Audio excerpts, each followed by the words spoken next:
বিশ্বনবী পাগলের মতো একবার হাউজে কাউসারে যাবেন, একবার সিরাতে যাবেন, একবার পুলসিরাতের দিকে, একবার হাউজে কাউসারের দিকে পাগলের মতো দৌড়াতে থাকবেন।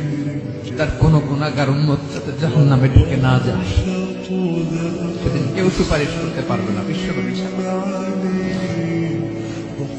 এজন্য 5 নম্বর আল্লাহ বললেন, মান যাল্লাযী ইয়াশফাউ ইনদাহু ইল্লা বিইযনিহি। কার সাহস আছে, কার এত বড় বুকের পাটা কিয়ামতের কঠিন দিন আল্লাহর সামনে দাঁড়িয়ে সুপারিশ করবে? কারো ক্ষমতা নেই, কারো ক্ষমতা নাই।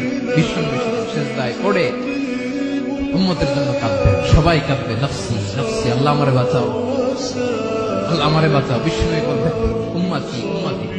বিশ্বনবী আমার জন্য কাঁদবেন, আপনার জন্য কাঁদবেন, আমাদের জন্য সেদিন কেঁদে কেঁদে জাহান্নামের দরজায় দাঁড়িয়ে আমাদেরকে টেনে টেনে জান্নাতে ঢুকাবেন।